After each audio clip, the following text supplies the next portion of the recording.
according to science, you are the most alert you will be right now than at any time in the day. So given that, we fully expect this will be the single greatest panel that you have ever come to. So with that, my name is Brandon Busteed. I'm president of Kaplan University Partners.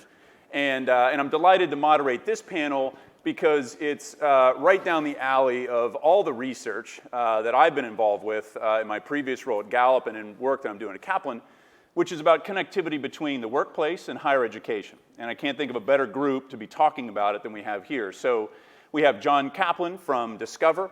We've got Rachel Carlson from Guild. We've got Chris Trout from Disney. We've got Gary Brahm from Brandman University. And we've got Forney from the University of Arizona. And I'm going to kick it off, right? You know the title of the panel. You've got bios of the folks there, so we're going to save that and let you discover that in another way. And I want to start off, though, asking Rachel this question. You know, the tagline that Guild has used is education as a benefit.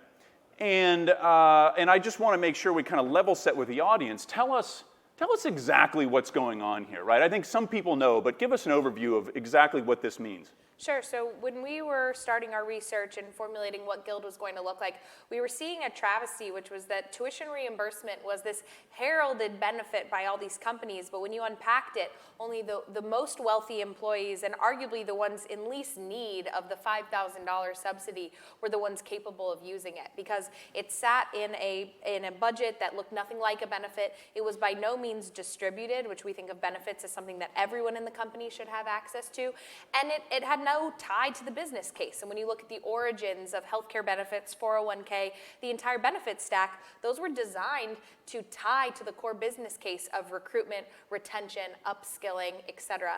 And so that's where it started for us. But Chris and I were just talking about this, and you were pushing me that it's probably become more than a benefit for us today. It's a helpful signal that we use to help describe to folks that what we believe a program like this should be is something that's a benefit available to all your employees, but deeply tied to your business case. But I think we're hoping that it's come to mean more as it relates to the company ethos, the way it treats its employees, and the signal it sends to the consumer market about how they want to be viewed as an American corporate citizen. And just very quickly, just tell us a little bit more about the basics. So I'm an employee at one of the companies that Guild partners with, right? What's my experience, right? How do I hear about this? Just give us some of the basics so everybody's kind of locked in on what it is, and then I want to kind of talk to some of the folks on the corporate side about their views of this. So. Sure. So we approach it like a consumer experience would, which is a student or a prospective employee who might become a student needs to hear about something from different points of authenticity and often 7 different times in order to take it seriously and understand how it works. So we obviously start in partnership with employers like Discover and Disney, thinking through what is your employee experience, how do you want your employees to hear about this, how do you tell them about other benefits?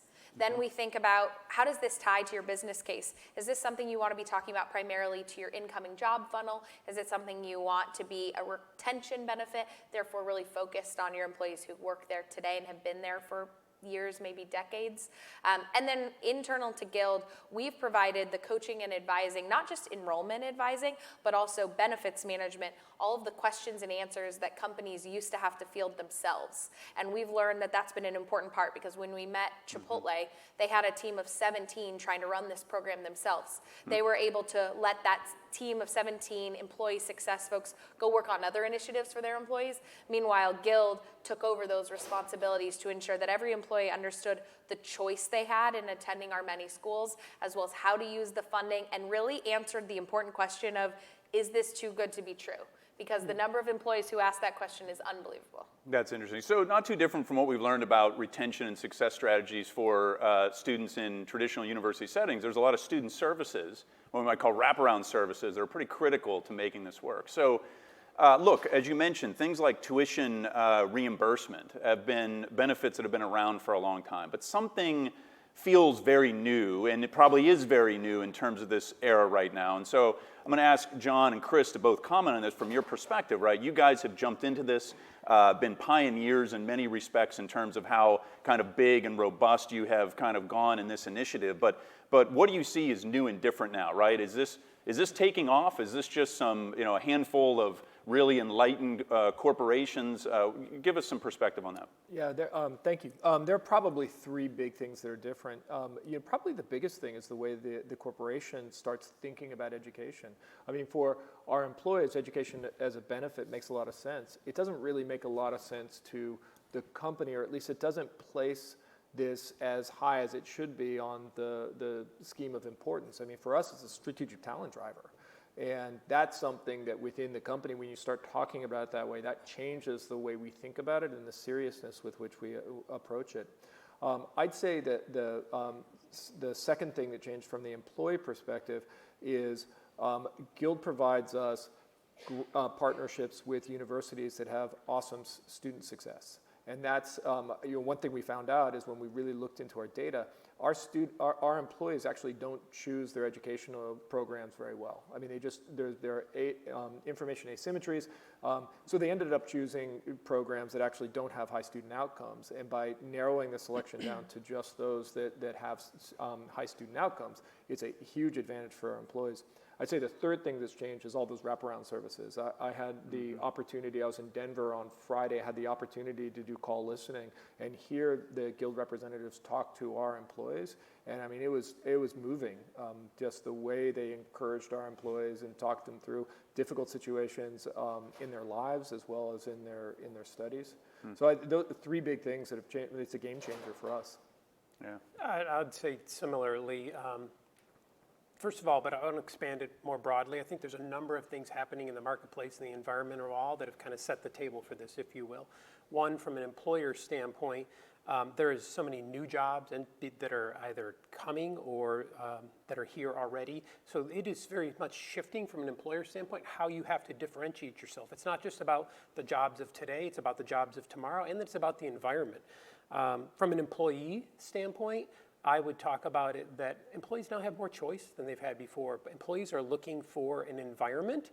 It's not just about I need a job, and it's not just about I need a job and where can I find the highest paying job. It's where can I find a job in a place that I feel I can thrive, and I can thrive for today and tomorrow. I think that's really important. And then to John's point, what we discovered when we were planning this was all about this notion of working adults and what working adults need. And when you peel it back, working adults need some very different things in an education setting than do your traditional student, right? And so we had to think about that from the employee experience standpoint of building something that met their needs, recognizing the choice they had. And then the third element that I think this whole, like I heard last night, 10 years ago, this event took place. It's a very small gathering, and look at it today, 10 years later. My point being the education space is being disrupted. It's being disrupted in bad ways, like the scandal. It's being disrupted in good ways, like this intersection of schools and companies and thinking about this stuff in different ways. All that kind of collects together for me. And by the way, I do think we are enlightened, just to be on the record. To your point. But I'll just add one more thing to it. I think that it's also leadership of the company choosing to invest in this ahead of the curve is a really smart thing. I know just our leadership is intensely invested in not just announcing this, but making it be incredibly successful and meaningful. And I think that's really important for those that are successful or not. One thing I just want to touch on, and we're talking in advance of the discussion today, is you mentioned the term working adult. And in many cases, when we use that term, we're thinking about older age working adults, right? But it's been interesting because one of the things you noted at Disney was that you've got a fairly high percentage of pretty young employees who are taking advantage of it. So they're working adults, but in a traditional age kind of college student setting. So I want us to kind of break away from the thinking that working adult means, the 37-year-old, parent, et cetera. That's part of it. That's definitely part of it. But you're seeing some good uptake with younger employees with this as well. I think like a lot of things in this space, there are truths that have been accepted for a long time that are not necessarily true today, and that has to do with what the definition of a working adult is, what the definition of a benefit is in the workplace, what the definition of wellness versus well-being is. We have a lot of things that need to be unpacked and understood that today's reality is different than what we've long held true. Yeah. And so, Gary, as a transition to you, Brandman is a university that has largely designed itself to serve working adults in very important ways. And so Obviously these partnerships with large employers are very different than university to student, or what we might think of as the B2C model in higher ed. So tell us what's fundamentally different about that in terms of how you guys have built Brandman to be purposed around that. I know we had an interesting conversation around metrics and accountability too that I hope you'll talk about as well. Sure, absolutely. Well, let me tell you a little bit about Brandman. So we were part of Chapman University, and about 10 years ago we decided the needs of non-traditional students, it was university college, and we had been doing it for many years, and we became very aware that the needs for non-traditional students are very different than the needs for traditional students. And so we were looking at what's the best way to satisfy those needs in a manner that honors Chapman values on quality and student success. And we decided that becoming a separate, nonprofit, regionally accredited institution was a way to do it. And that gave us the freedom to redo what we did, totally consistent with the needs of non-traditional students. So our students all get coaching. We have a very intense advising model that complements what Guild is doing. That we have one-stop student services. Most importantly, we redesigned our curriculum so that our students, when they graduate, have knowledge, skills, and abilities that are in demand by the employers. They've learned soft skills, again, teamwork, critical thinking, diversity, world perspective, creativity, that are all valued by employers. We got rid of remedial courses. We have co-requisite remediation. So we did everything we could to make our students successful. And when you market to non-traditional students, well, non-traditional students, a lot of them are first generation. They're no longer in high school, so they don't have the advantages of a counselor. They don't have the advantages of friends that are going to school. They don't have all the support network, and they don't do visits. They don't do all the things that traditional students do. And they have a very hard time deciding on a good school. And I think it's very consistent with what John said. And as a result, they make bad choices, and we've all heard about them, incurring debt and not graduating or graduating with a worthless degree. And that's why what Guild is doing and what these employers, our good friends at Disney and Discover are doing is so important, because they are taking the time and effort to make a careful selection of what institution is best for the students. So B2C is really difficult. We do a lot of things to make our students successful. It's hard to communicate that digitally. But when we spend time with Guild and they go over our outcomes, they go everything we do to achieve those outcomes, they meet with the management team, and then we get a second review by the employers. All that investment we do to make our students successful is really important. And just a note, if you look at IPED's graduation rates, and I know Guild looks at things more, much more carefully than that, but if you just look at that and look at the non-first-time graduation rates, which are more relevant, you'll see there's tremendous differences in institutional graduation rates. And that's something that wouldn't necessarily be apparent unless you do your homework. So the work that Guild and these employers are doing is crucially important in helping students be more successful. Yeah. And so, Cara, Brandman is an example of essentially a university got spun out, right, to kind of serve specifically this kind of a need in the marketplace.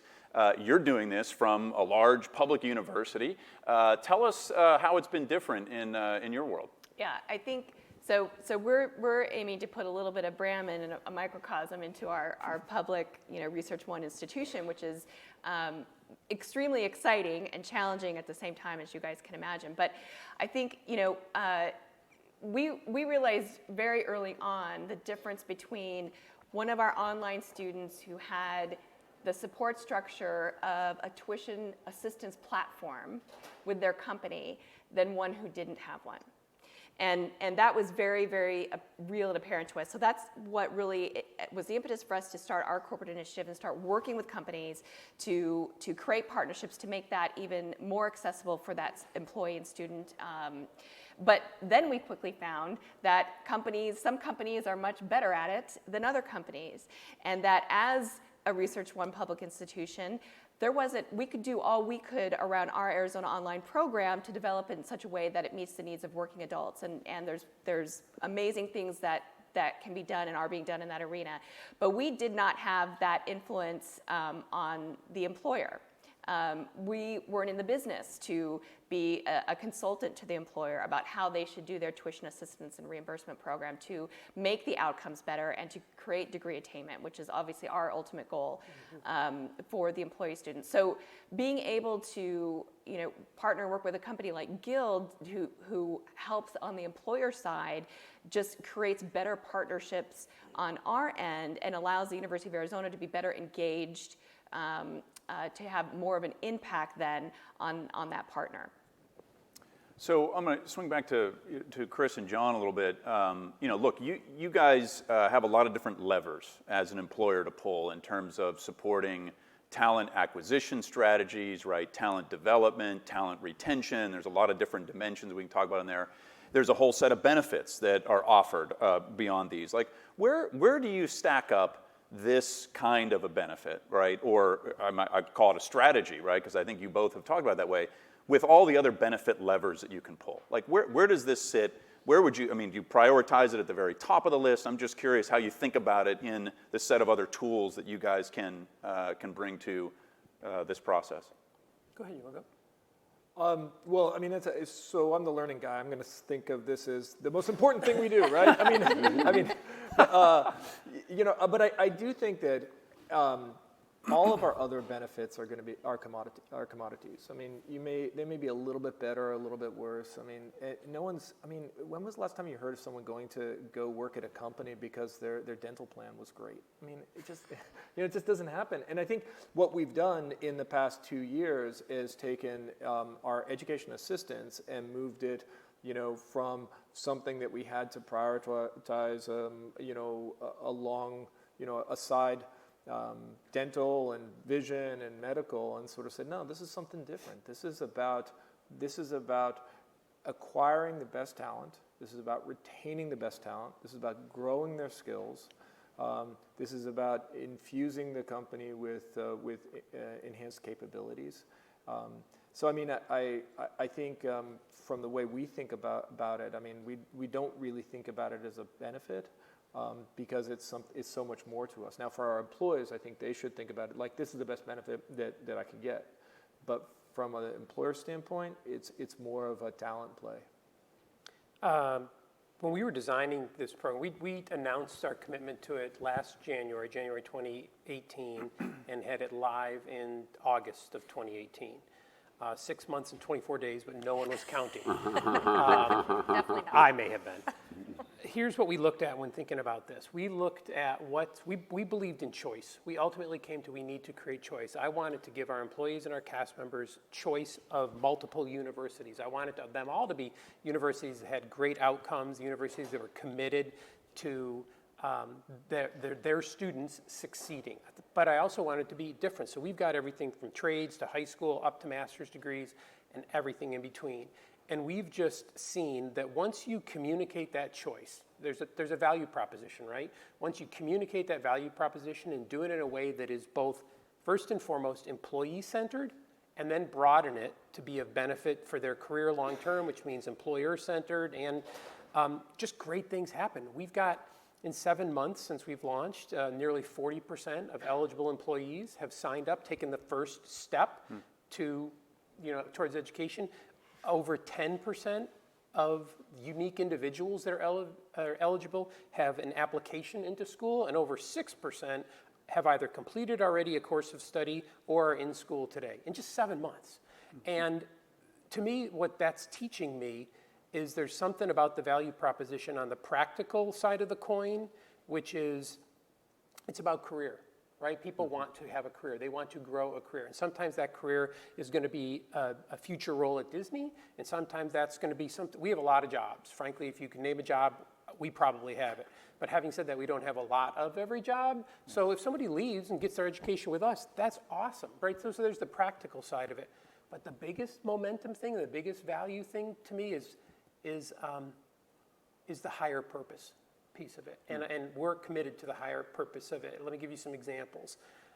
We get stories from Guild, whether you're listening in, as John mentioned, or you read the stories, and there's a grandfather whose grandson asked him, Grandpa, where did you go to college? And Grandpa had to say, because he was supporting his family his whole life, that he never went to school. But now that he's retired and he works for Disney, he's going to Disney Aspire because he wants to show to his grandkids that nothing is ever unattainable, right? And or the young person that started as a Jungle Cruise skipper and wants to be a leader and is working their way up to become a leader. Those are immeasurables, those are big bets, but I think those demonstrate in a huge way a commitment to a higher purpose.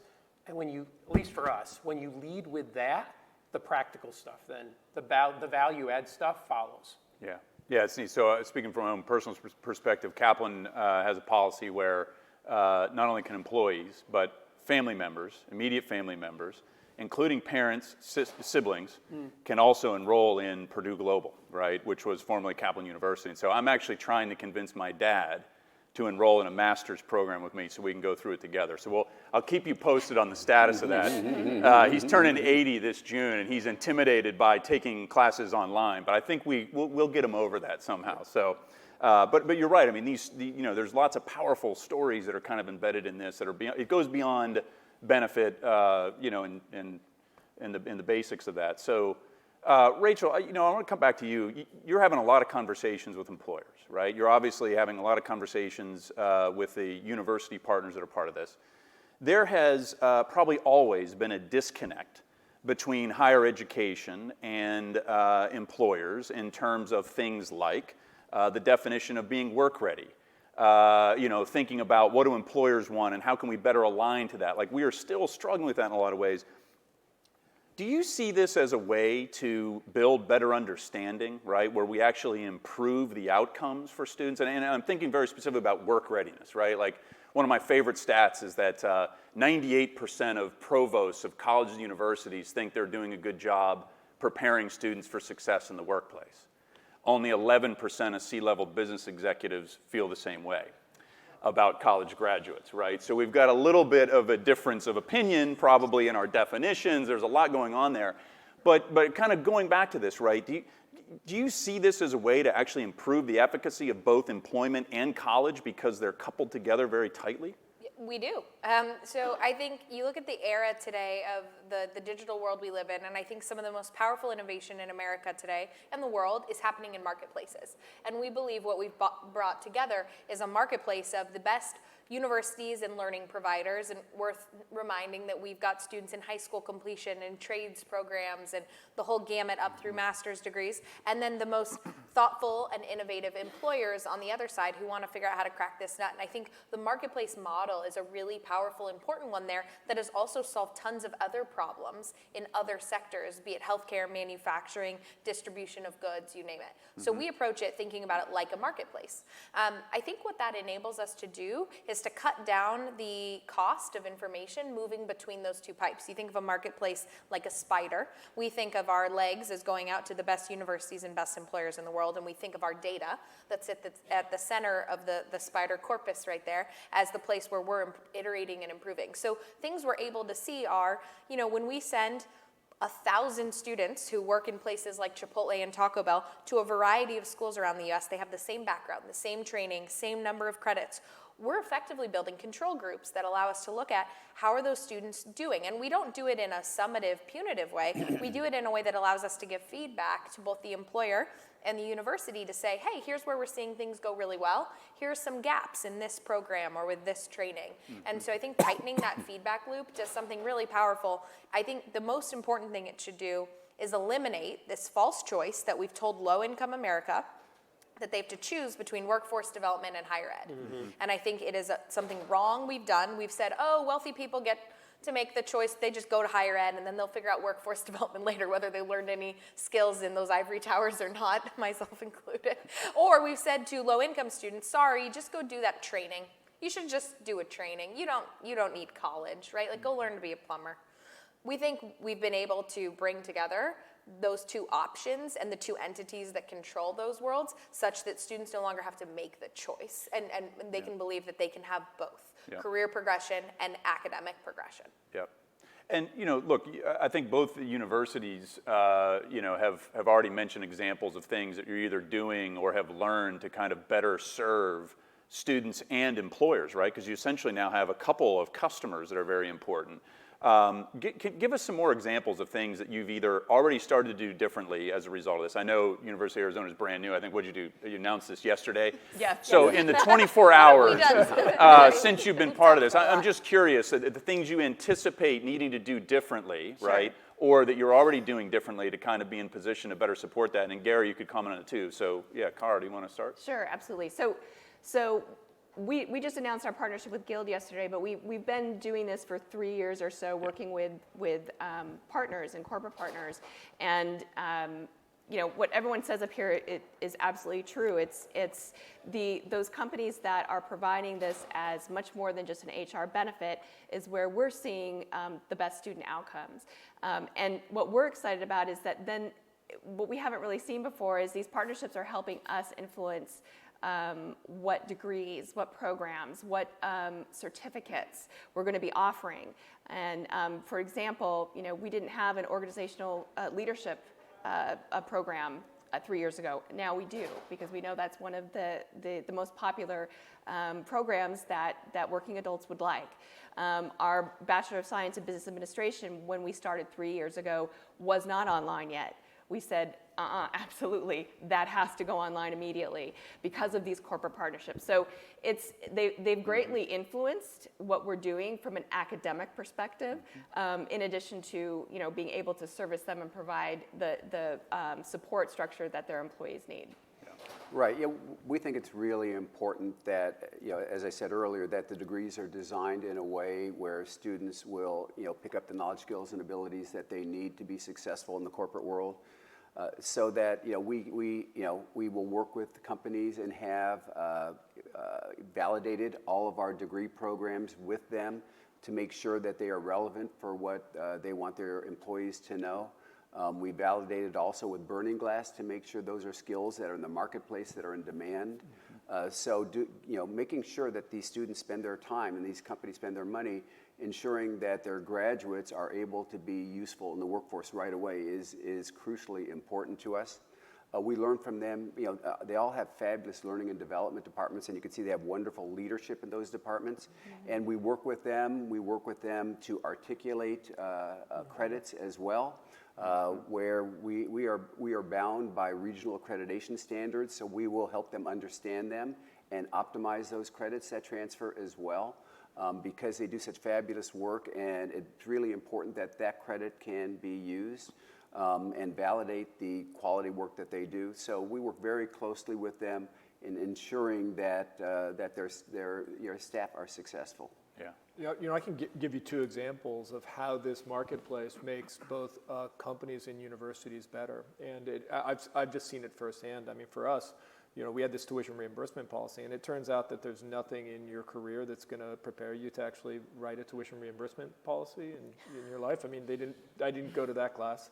So, I was actually some of the feedback that we got early on is like, hey, you might want to pay for courses even if the student fails it. And instead have a GPA requirement. You got to keep your GPA at 2.0. And actually, when I was call listening, there's a woman who was getting coached on accounting. She had failed the first time. Now, old world, we would have stuck her with a $2,000 bill for that semester. She probably would have looked at that and said, "There's no way I can pay that," and she would have disappeared. And she would have quit, 100%. And she would just. She left. And instead, there was a conversation with the coach talking to her about how she could do a better job. She was getting an A in accounting. I mean, she learned a few things. Her GPA was going to be fine. On the university side, one of our early partners, we partnered with them for a variety of reasons. They looked like they were really good. When Guild actually helped us understand what data we should be looking at, and at the final selection, we said no. We look at your student success metrics, and they're not good enough for what we'd like to offer our students. And interestingly enough, they really turned around their program, and they're probably going to come back into the network in the future. And that was a really good example of we wouldn't be able to give that market signal without the reducing the information asymmetries, and that's what what Guild's done for us. Yeah, that's fascinating. Well, look, we weren't supposed to take questions from the audience. We've got a full 10 minutes left, and as long as the panel's okay, I would love to see if there's any questions out here. You just have to try to speak up as best you can. I'm sure we can hear you, but yes, sir. Sure. The programs that are offered, are they primarily degree programs? Do they range from certificates and short courses? What's the nature of that? Wide range, everything from high school completion, certificates, associates, bachelor's, master's, and the trades, which are primarily certificate.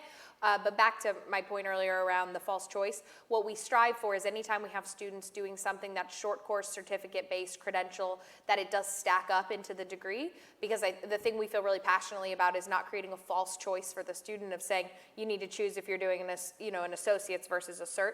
And so ensuring that anything that is modularized does stack into something greater such that they're preserving that optionality and avoiding the terminal nature of, say, an AAS, which sometimes slams the door shut for a student. Other questions? Yes, sir, over on the right.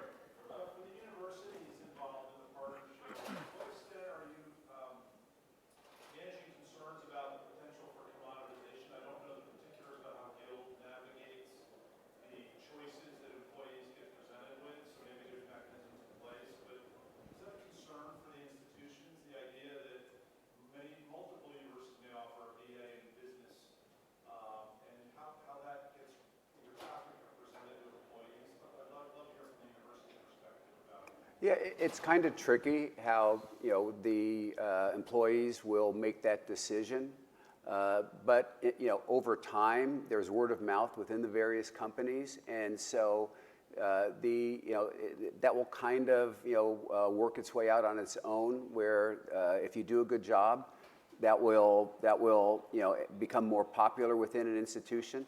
But there's no question giving them a lot of different choices like that may be difficult. I think the choice between a research institution and one that's more focused on that's not a research institution on workforce development types of competencies is a choice that students will make. As you get into the same kinds of institutions, it'll be interesting to see how it plays out.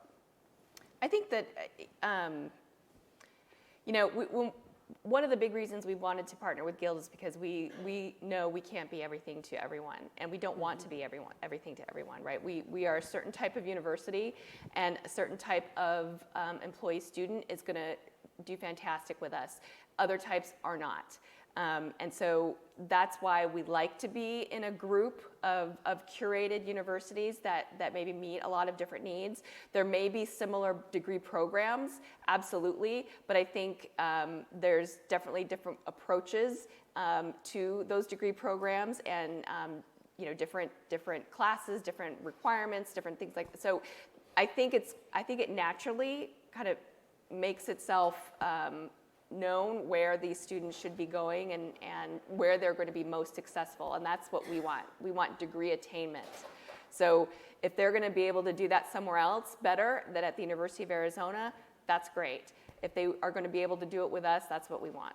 Yeah, one thing I'd add is, if you think about it now, how do universities compete for students? They do it through U.S. News and World Report. They increase the selectivity, so they have higher rankings in U.S. News and World Report. They have marketing efforts. They have sports teams. Ultimately, I think universities should be competing against each other based on student outcome measures. And I would say that that this is an enormously helpful environment in which you actually have more of the data brought to bear, and you have companies making choices based on what universities are going to drive the highest success for their employees. And I think that's very hard to do as a consumer. If you have kids that are thinking about college, it's really hard to actually make an informed choice about what the right university is for your child, much less think about your employees. Yeah, I think it's a really important point that we talked about around accountability and the kind of metrics that are flowing, right? You realize that through the employer's view, with enough volume of employees participating in this, right, and with the metrics from the university side and the employer side, you now have a different kind of a rating and ranking, which is on the actual performance, right, on outcome measures. And so that, I think, is going to be, it won't be in the same form of the kinds of rankings and ratings we're used to now, but that will be a Consumer Reports esque kind of framework where you'll be able to see a university is either performing for my employees or they're not, right? They're kicked out or they're invited in, all these kinds of things. And to be able to send those signals around where there needs to be room for improvement, this is a different era of accountability beyond what we've created in the traditional environment. So yes, Sarah, you had your hand, then I'll come to the front here. I'm just curious, is this a benefit that's very much focused on the employees and their own individual aspirations, or how much of it is aligned with the strategic priorities of your organizations and the skills that need to sort of feed into the next generation of your workforce? How are you kind of meshing those two things together?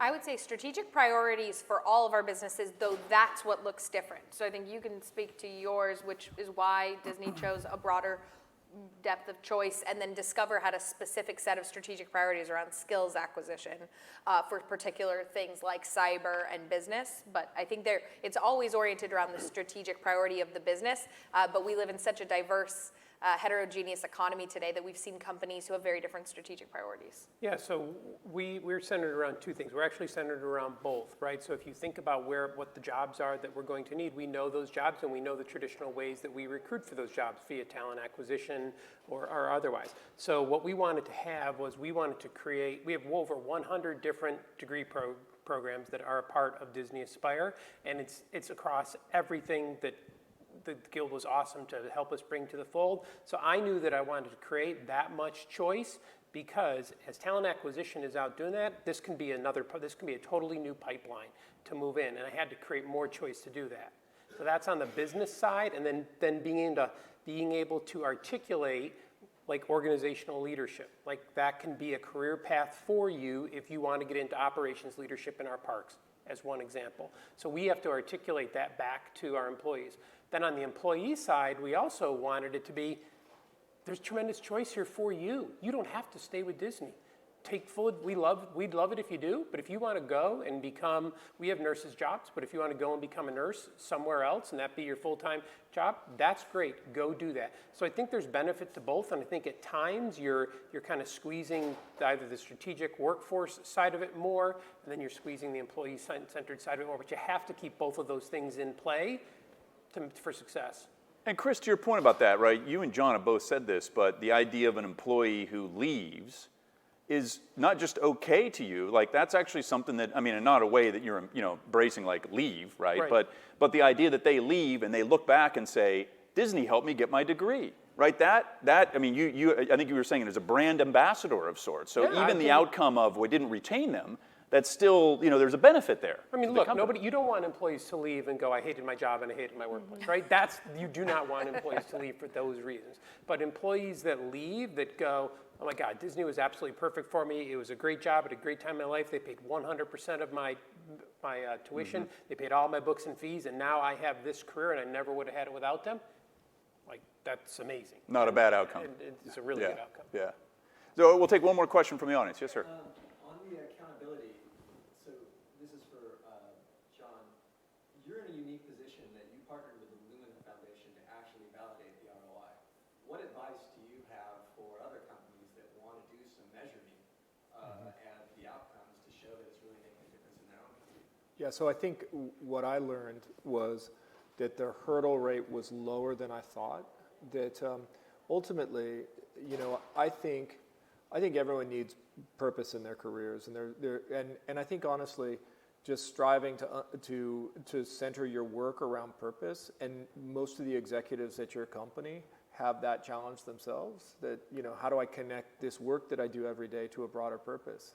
And what we found is that when we had the ROI study and we could share it with our executives, they said, "That's good. You've given me enough to greenlight something that I kind of wanted to greenlight anyway." And I think what we found is that our executives didn't want to be accused of being of not doing some due diligence on the value of these programs, but at the end of the day, if you could give them a pretext for approving the program, they were all ready to go.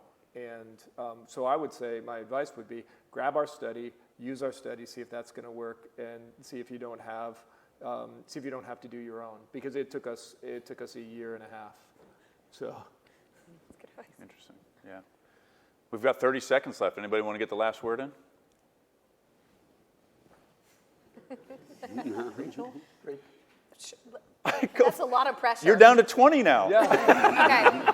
I would say the last piece we haven't talked about today that gets overlooked is the burden of the technology to administer. So John's team, for example, designed a very sophisticated program with different levels of contribution for different employees in different programs. We've yet to meet a university who could handle that on their own, so our software plays a pretty important role there. And if anybody wants to talk about the tech piece, we're here and happy to talk about it.